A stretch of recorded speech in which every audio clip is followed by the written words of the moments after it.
Hoy es 22 de julio del año 2014. Bueno, Padre, estamos encomendando a usted para que usted nos esté guiando en este estudio que vamos a hacer, que estamos en las doctrinas básicas, este catecismo o discipulado, para que podamos estar creciendo en conocimiento, de estar aprendiendo sobre la humillación de Cristo que enseña la Biblia. Le pedimos la guía y dirección de su santa palabra y su santo espíritu. Todo esto se lo pedimos en el nombre de nuestro amado Señor Jesucristo. Amén. Seguimos entonces con los estudios de las doctrinas esenciales y básicas para seguir creciendo. Y la pregunta número 27 dice así: ¿en qué consistió la humillación de Cristo? La humillación de Cristo, dice la respuesta así: la humillación de Cristo consistió en haber nacido, esto en una baja condición, sujeto a la ley, sufriendo las miserias de esta vida, y la ira de Dios, y la muerte maldita de la cruz, en haber sido sepultado y haber permanecido bajo el dominio de la muerte por algún tiempo. Y aparecen, por supuesto, muchísimos textos. En esta pregunta hay muchísimos textos que en esto no voy a leer casi ninguno, solamente algunos más de Hebreos, pero los voy a dejar ahí porque si tienen nuestro catecismo ahí, o sea, de doctrinas básicas, pueden leerlo, pues son muchísimos. Yo voy a hablar un poco más. Además, todo ya lo habíamos visto en nuestra, no catecismo, sino en la confesión nuestra de la Iglesia, llamada de Cristo el Mediador, que lo hicimos casi 2 años atrás, más 1 año y medio, ¿no? Hemos tocado esta parte de la humillación de Cristo en esa época. Era algo parecido a lo que estamos viendo ahora, que decía así: el Señor Jesús asumió de muy buena voluntad este oficio, y para desempeñarlo nació bajo la ley, y la cumplió perfectamente, y sufrió el castigo que nos correspondía a todos, el cual deberíamos haber llevado y sufrido, siendo hechos pecado y maldición por nosotros, soportando las más terribles aflicciones de su alma, y los más dolorosos sufrimientos en su cuerpo. Fue crucificado y murió y permaneció en el estado de los muertos, aunque sin ver corrupción. Al tercer día resucitó entre los muertos con el mismo cuerpo en que sufrió, con el cual también ascendió al cielo, y allí está sentado a la diestra de su Padre, intercediendo, y regresará para juzgar a los hombres, a los ángeles al final del mundo. Eso es lo que habíamos considerado también en la confesión, ¿no? Hace un tiempo atrás. Bueno. Entonces vamos a hablar un poquito sobre esto, sobre la humillación de Cristo. En el día de hoy, entonces vamos a aprender, mejor dicho, qué nos enseña esta pregunta, o sea, esto de qué consistió la humillación de Cristo, que el Señor Jesucristo podemos aprender que tomó en sí, Él mismo, vamos a decir, voluntariamente el oficio de mediador. O sea, para saber esto tenemos que recordar los 3 oficios que vimos anteriormente, que era profeta, sacerdote y rey, ¿no? Que estamos hablando ahora. Entonces él voluntariamente tomó el oficio de mediador. También aprendemos que el estado, o sea, con el estado de humillación, esto que conllevaba o involucraba, también involucraba el estado de exaltación, que el cual todavía sabemos que él sigue ejerciendo su obra mediadora. Este carácter, vamos a decir, de Dios el Hijo en la naturaleza humana, y los oficios que él ejerció mesiático, lo vemos que está confirmado a lo largo de todas las escrituras. Por eso dije que iba a leer algunos textos, principalmente los de Hebreos, ¿no? Pues son muchos, pero voy a leer algunos. En Hebreos 2:12 al 17 dice así: proclamaré tu nombre a mis hermanos, en medio de la congregación te alabaré. Bueno, ahí sigue hablando esa parte, ¿no? Porque es larga ese texto. Pero en sí está citando el escritor de los Hebreos al Salmo 22, versículo 22, donde es el Espíritu del Señor Jesucristo que está hablando, sabemos, por medio del rey David. con respecto, vamos a decir, a cuando él iba a venir en un cuerpo humano, iba a ingresar al cuerpo humano, eso lo iba a hacer él voluntariamente.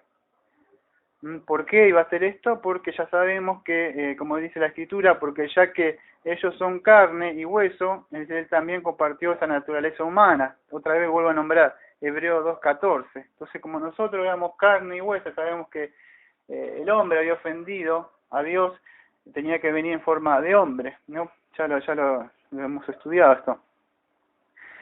Pero en la diferencia hubo que él fue el que escogió ser hombre, ¿no? Porque dice así la Escritura, pues ciertamente no vino en auxilio de los ángeles, sino de los descendientes de Abraham.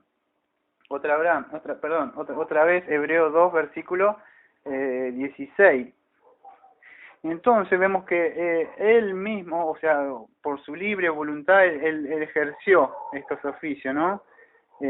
Vamos a decir que él mismo se impuso sobre sí mismo esto, nadie le puso, nadie le obligó a esto, ¿eh?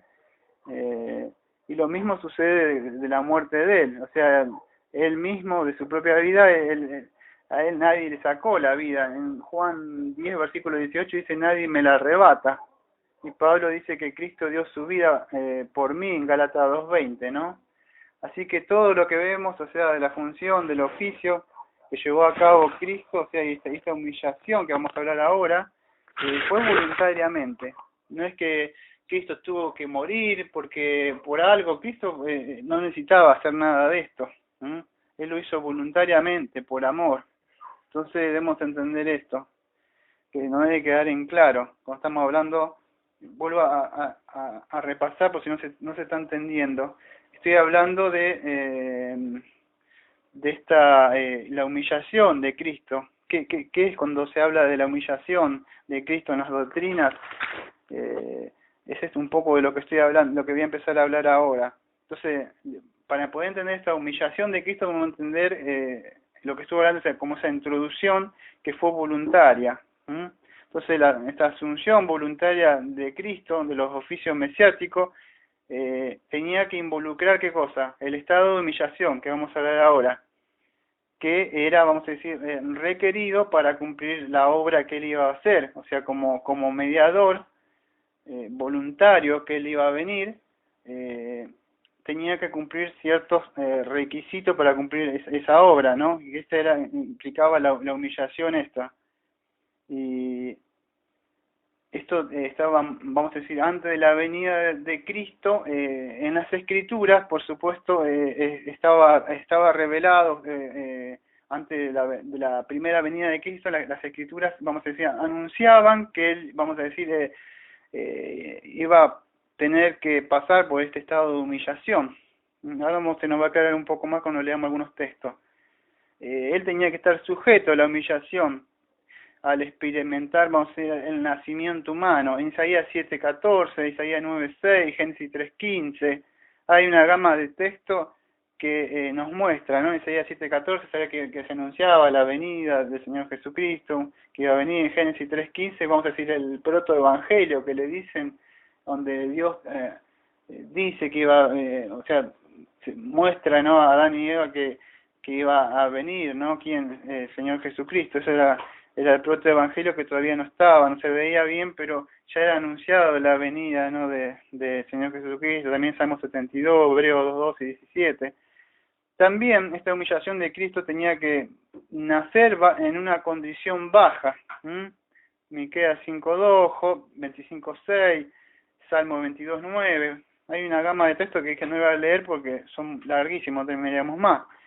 Esta humillación, para cumplir la obra, también requería que tenía que estar bajo la ley. En Salmo 46:8, Hebreos 10:4-10, Salmo 45:6 y Salmo 72:1. Entonces, él iba a estar bajo la ley. Acá no aparece, pero si no me equivoco, Gálatas, me parece que 4:4 dice que Cristo nació bajo la ley. Sabemos que cuando Cristo vino, en la época, ¿quién estaba? Estaban los fariseos, la ley todavía estaba vigente, ¿no? Entonces él tenía que nacer bajo la ley. También él tenía que rendir obediencia perfecta a la ley. En Salmo 45:7, Éxodo 28, Salmo 40, del 8 al 10. No solo tenía que tenía que estar bajo la ley, sino que Cristo tenía que rendir obediencia perfecta a la ley. Y ahora cuando terminemos vamos a ver por qué tenía que cumplir todo esto, para que vean que no fue fácil la obra que Cristo vino y que hizo. Tenía que sufrir las miserias de esta vida. ¿Qué implicaba eso? La ira de Dios y la maldición de la muerte sobre la cruz. En Salmo 22, Isaías 53, varón de dolores, no lo conocimos, fue humillado por nosotros, quebrantado, llevó el castigo. Bueno, y sigue, ¿no? En Salmo 22. Entonces él iba a tener que sufrir esta ira de Dios y la maldición sobre la cruz. Sabemos que ¿a quién tenía que sufrir eso? Nosotros. Pero él iba a cargar sobre él toda esa ira y, vamos a decir, y la maldición que implicaba, ¿no? Y lo iba a llevar en la cruz. La ira del Padre sobre Dios está airado, está enojado contra el pecador. No es que Dios le ama y tiene un plan maravilloso para ti y Dios está contento esperando que le recibas en tu corazón a su hijo. Está esperando a ver si no, nada que ver. Dios ya está airado contra el pecador. Dios dice que la ira de Dios se revela desde el cielo. Salmo 5:5 también, no es que dice, no, que Dios odia el pecado, pero ama el pecado. Mentira, la Biblia nunca dice eso. La Biblia dice que está airado, está enojado contra el impío. Entonces debemos entender eso si entendés eso, vas a poder correr a la cruz buscando salvación. Pero si vos que te ama, entonces vas a seguir así. Pero si vos que está enojado, el juez justo, y vos ves una puerta que dentro de un rato vamos a ver que es Cristo, vos vas a querer correr a salvarte. Pero si Dios te ama, tiene un plan maravilloso, vas a decir, bueno, le acepto o no le acepto, porque vamos a decir, esto implicaba hasta este estado de humillación que tenía que cumplir que era necesario para cumplir su obra. Implicaba también que tenía que morir, ser enterrado y continuar bajo el poder de la muerte durante cierto tiempo. ¿Por qué estamos leyendo esto? Porque en las escrituras de todo esto hablaban sobre él, y los judíos ni siquiera le dieron importancia a todo esto, pero se hablaba de que Cristo, vamos a decir, el que iba a venir, el mediador, iba a llevar sobre sí la humillación, ¿no?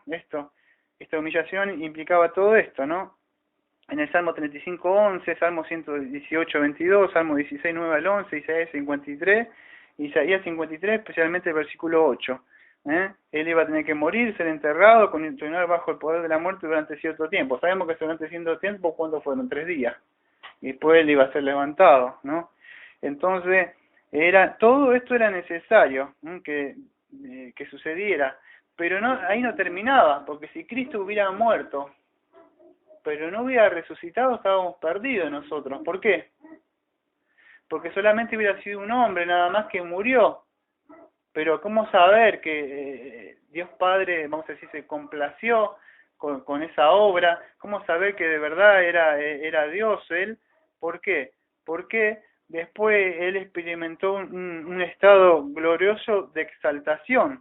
Y eso las Escrituras también hablaban en el Antiguo Testamento. ¿De qué? De que su resurrección de la muerte al tercer día, el Salmo 16, versículo 10, Salmo 49:15, Salmo 78:18 y Efesios 4, del 8 al 10 nos muestran que Él resucitó de la muerte al tercer día, victorioso, en un estado glorioso de exaltación. El Padre estuvo complacido con esta obra que llevó su Hijo. Y que Él también nos hablaba que Él iba a ascender al cielo, o la ascensión al cielo. El Salmo 47:5, Salmo 24, del 7 al 10. También que tenía que sentarse a la diestra de Dios el Padre para interceder por nosotros y estar reinando sobre nosotros y gobernar todas las cosas. En el Salmo 16, versículo 11, Salmo 91, Daniel 7, 13 al 14, Zacarías 6, 12 y 13, ¿no? Como decía Daniel 7, 13, 14, si no me equivoco, era un reino eterno, no terminaba nunca. Pero ¿qué sucede? ¿Terminaba todo ahí nada más? No, todo esto que vemos se ha cumplido. Hasta acá, hasta este punto, sabemos que las Escrituras hablan de que se cumplió todo esto. ¿Sabemos por qué? Porque las Escrituras nos hablan de esto. Pero falta algo todavía por cumplir, que es la última parte que tenemos acá del catecismo, que habla de la humillación de Cristo, que también, o más en nuestra confesión, se habla más, un poco más de esto, porque en el catecismo acá creo que no lo habla, solamente termina diciendo el catecismo, y en haber permanecido bajo el dominio de la muerte por algún tiempo. Ahí termina el catecismo nuestro, que consistió en la humillación de Cristo. Pero nuestra confesión bautista de 1689, la sección de Cristo el Mediador, amplía un poquitito más esto, diciendo que tendrá que volver de nuevo en el último día para juzgar a los vivos y a los muertos, Salmo 98, versículo 9.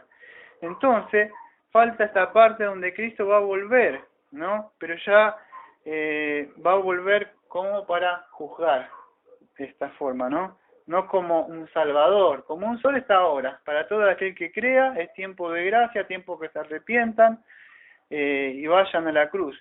Pero en su segunda venida ya no hará, con muchos que muchos dicen, va a venir a reinar durante 1000 años y entonces vas a tener oportunidad. No va a haber ninguna oportunidad. Cuando Él pise la tierra acá, va a ser una sola vez, no es que van a ser 2 veces, viene y se va, no, una sola vez, dice las Escrituras, Mateo 25 y muchos textos más, que en ese momento cuando suceda eso, se acabó.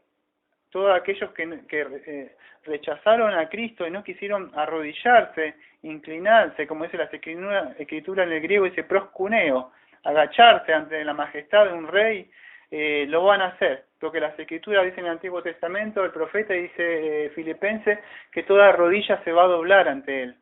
Así que quieran o no quieran, se van a doblar ante él. Entonces es el tiempo de las personas reconozcan esto, que esta obra gloriosa, esta obra que hizo Cristo por nosotros, que no lo merecíamos, ¿no? Entonces debemos entender esto, pero ¿para qué era necesario, vamos a decir, vamos a tratar de explicar por qué era necesario todo esto? Que Cristo decía, bueno, ¿para qué era necesario? ¿Por qué tan difícil? Bueno, estas predicciones que nosotros estuvimos leyendo, porque esto de lo que leímos era predicciones de lo que ya Cristo hizo, ya lo sabemos porque Cristo lo hizo, pero yo leí todos los textos de esto del Antiguo Testamento, ¿por qué? Porque eran predicciones de que iban a suceder. Si vos te puede entrar en la mente que todas estas cosas que sucedieron, y toda la Biblia, que vos ves que vos agarrás la Biblia, y no solo por la Biblia, vos agarrás libros de historia, libros de geografía, muchas cosas van a comprobar que la Biblia, cosas se llevaron a cabo y se cumplieron. Entonces Dios cumplió todo esto. Entonces, así como cumplió Dios, o sea, esto, Dios va a cumplir que su Hijo dice va a volver algún día y nos va a juzgar a nosotros, debemos estar atentos, ¿no? Pero más allá de eso, estas predicciones tenían que ser satisfechas, que fueron satisfechas por el Señor Jesucristo, ¿no? Lo sabemos nosotros porque ahora ya lo tenemos, vamos a decir, toda la revelación cumplida, o sea, en la Biblia, podemos dar fe de que se cumplió. Pero ¿para qué era necesario todo esto? Todo esto que hizo Cristo. Era necesario, ¿por qué? Porque si no se cumplía exitosamente esto que hacía Cristo, llevar a cabo todo esto que estuve nombrando, la redención nuestra, mejor dicho, la redención de todo el pueblo del Señor, no iba a poder ser, no iba a haber, vamos a decir, una redención de nosotros. Nosotros íbamos a seguir muertos en delito y pecado. Era necesario que Cristo fuera, vamos a decir, cumplir este estado, vamos a decir, de humillación. Y este estado de humillación conllevaba todo esto, ¿no? Que Él, Dios, no necesitaba hacer todo esto por nosotros porque Él voluntariamente, porque Él justo murió por nosotros. Entonces, si entendemos esta magnitud, esta gracia esplendorosa de Él, de su, vamos a decir, su manifestación de su amor para las criaturas, porque nosotros fuimos creados, por Él no tenía que hacer. ¿Qué Dios vos crees que la otra vez estaba viendo una película, no me acuerdo de un hindú o algo así, ¿no? Y de que tenía muchos dioses, y ninguno de esos dioses se sacrificaba y murió por él. Todos los dioses requieren, vamos a decir, que le esté sirviendo de alguna forma, le hagas algo, pero ninguno que se bajó él y se humilló y fue, vamos a decir, fue un doulos o un siervo, ninguno de eso. Entonces debemos entender lo que Cristo ha hecho por nosotros. Es el único, vamos a decir, medio entre Dios y los hombres, el hombre entre Dios, la forma de llegar a ser. Debemos entender entonces todo este estado de humillación de que Cristo hizo por nosotros. Si no, nunca vamos a poder apreciar la obra de Cristo. Que, si no, tenemos un Cristo que lo podés aceptar así nomás de la boca, y como vos no hiciste nada, vos nunca te ves pecador, vos nunca te ves que has hecho nada, por eso ves que hay tanta gente que se va de la iglesia, ¿saben? Porque es una profesión así en el aire. En cambio, cuando vos podés entender bien la obra que hizo Cristo, ya termino en esto, si lo quieren escuchar después está bien, pero de nuevo, que tenía que cumplir todo esto, y si no cumplía de todo esto, vos seguías muerto. Capaz ahora no se puede ver, pero el día que mueras, te vas a dar cuenta que cuando salgas del cuerpo, si no viene Cristo, y te cuenta ante la realidad, vamos a decir, de que nada de que acumulaste en este mundo, las riquezas, ni nada de que puedas llegar a tener, no te va a servir nada porque no te vas a llevar nada. Lo único que te vaya a llevar va a salir tu espíritu nada más, y te vas a dar cuenta entonces de eso. Pero por eso hay tiempo de gracia, tiempo que las personas se arrepientan, que crean en el verdadero Cristo, en el verdadero no este Cristo que se predica falso en las iglesias, ¿no? Así que vamos a orar y vamos a cerrar este estudio que estuvimos haciendo, ¿no? Amado Padre, le agradecemos porque estuvimos viendo en qué consistió la humillación del Señor Jesucristo. Le agradecemos porque Él vino, Él nació en una condición que estuvo sujeto a la ley y tuvo que sufrir las miserias de esta vida, la ira de usted que estaba airado contra el pecador y cayó sobre Él en la cruz, se apartó de Él por el pecado de nosotros, porque Él no cometió ni siquiera un pecado ni con la mente, pero Él tuvo que llevar esta humillación, la ira de usted que está airado y enojado contra el pecador, y morir sobre lo que decía, ¿no? Sobre la maldición en la cruz, pero nosotros creemos que Él fue sepultado y que al tercer día Él resucitó de los muertos. Y si nosotros creemos, que dice Romano, que nosotros hemos creído en la muerte de Él, que nosotros morimos con Él, porque Él murió y murió por nuestros pecados, nosotros estábamos muertos con Él, pero también creemos que Él resucitó y nosotros hemos resucitado ahora en sentido espiritual y somos nueva criatura en Cristo Jesús. Solamente por la fe, con los ojos de la fe podemos ejercer esto, porque a usted le place abrirnos los ojos para poder llevarlo a cabo esto, para lo que para el mundo es locura, pero para usted es el poder, o sea, es la salvación cuando usted salva a los hombres. Por eso le agradecemos que a usted le ha placido traer esta salvación a esta casa. Gracias, y le pido por todos aquellos conocidos, amigos en Cristo, o amigos nomás que tengo en esos medios que usted nos ha dado para llevar el Evangelio, que es el Facebook, que muchos escuchan estos estudios, y algunos se enteran, que quizás no lo escucharon, y conocen otro Cristo, que usted les siga bendiciendo en su vida, que sigan creciendo en conocimiento, porque a veces no tengo ni tiempo de saludarlos a ellos, que mandan saludos, pero no tengo tiempo, que muchas de las cosas que hacemos también son para ellos, para que ellos también sigamos creciendo, que todos nos sigamos edificando mutuamente, como decía Pablo en Romanos capítulo 1, que todos crezcamos. Y Pablo decía eso, que era un apóstol, entonces todos también tenemos que decir así, que seamos edificados. Así que le agradecemos por todo, y como siempre decimos a esta Iglesia Bautista de la Gracia de Mar del Plata, amén.